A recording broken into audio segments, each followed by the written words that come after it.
बिस्मिल्लाहिर्रहमानिर्रहीम। एक चलते हुए कारोबार में सबसे कीमती चीज क्या होती है? एक कारोबारी इदारे की, तिजारती इदारे की सबसे वैल्यूएबल एसेट क्या होता है? यकीनन उसकी साख, उसकी मार्केट रेपुटेशन, उसका गुडविल, उसका ब्रांड नेम सबसे कीमती होता है। इसी को बनाने में सालों लग जाते हैं और इसी को संभालने में लाखों मिलियन रुपीस लग जाते हैं। तो इसकी शरई हैसियत क्या है? क्या ये ट्रेडेबल एसेट है? क्या इसको कोई पार्टनर अपने पास रख सकता है? क्योंकि इसी पर बहुत ज्यादा झगड़े भी होते हैं कि जब पार्टनरशिप खत्म हो रही होती है तो कि ये नाम कौन अपने साथ लेके जाएगा। हमने बहुत अरसे तक साथ मिलकर एक नाम तो बना लिया, लेकिन नाम रखेगा कौन?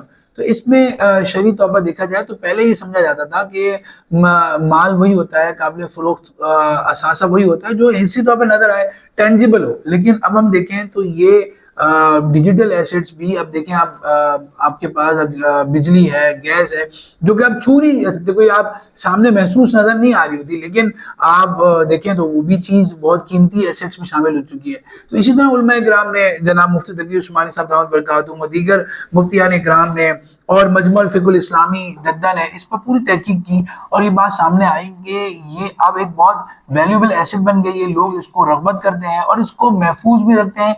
और चूंकि इसमें धोखे का अंसर भी था कि लोग दूसरी कंपनी का नाम इस्तेमाल कर रहे थे, तो इसमें कंपनी ने, गवर्नमेंट ने इसमें कंपनीज को रजिस्टर करने का भी पाबंद किया कि आप जब कंपनी का कोई नाम शुरू करेंगे तो देखेंगे कि ये नाम दूसरी कंपनी का पहले से नाम ना हो।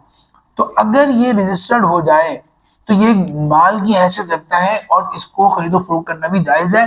बस इसमें दो शर्तें बताई गई हैं जो मजमुअल फिकुल इस्लामी ने भी बताई हैं कि एक तो इसमें इसको कानूनी तौर पर रजिस्टर्ड हो और दूसरा जो है इसमें धोखे का अंसर ना हो, यानी आवाम को इसमें धोखा ना दिया जाए कि भाई आपने अपना नाम तो बेच दिया लेकिन वो क्वालिटी प्रोड्यूस नहीं हो रही है, लोग आप पर ट्रस्ट करते हैं, वो प्रोडक्ट खरीद रहे हैं।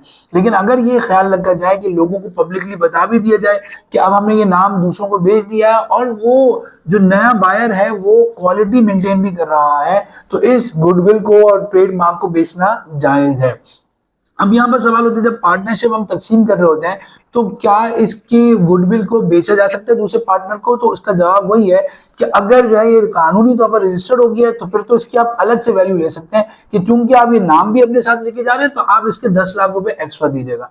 लेकिन अगर ये कानूनी तौर पर रजिस्टर्ड नहीं है तो इसके आप अलग से पैसे तो नहीं ले सकते, लेकिन आप किसी एसेट के जिमन में इसको वैल्यू एडिशन कर सकते हैं। मिसाल के तौर पर दो रेस्टोरेंट दो भाइयों ने बनाए, अब एक रेस्टोरेंट बड़ा है एक रेस्टोरेंट छोटा है। अब बड़े रेस्टोरेंट वाला जो है वो ज्यादा हिस्सा लेके जा रहा है, लेकिन छोटे रेस्टोरेंट वाले का हिस्सा भी 50% है। लेकिन हम ये कह सकते हैं कि छोटा रेस्टोरेंट वाला चूंकि नाम भी अपने साथ लेके जा रहा है तो इस जिमन में छोटे रेस्टोरेंट की वैल्यू हमने ज्यादा लगाई और ये दोनों 50% होकर दोनों एक एक रेस्टोरेंट को लेके चले गए। बड़े रेस्टोरेंट वाला नए नाम से काम करेगा और छोटे रेस्टोरेंट वाला पुराने ट्रेडमार्क के साथ काम करेगा। तो इस शराइत के साथ इस गुडविल को तकसीम भी किया जा सकता है और इस गुडविल को बेचा भी जा सकता है।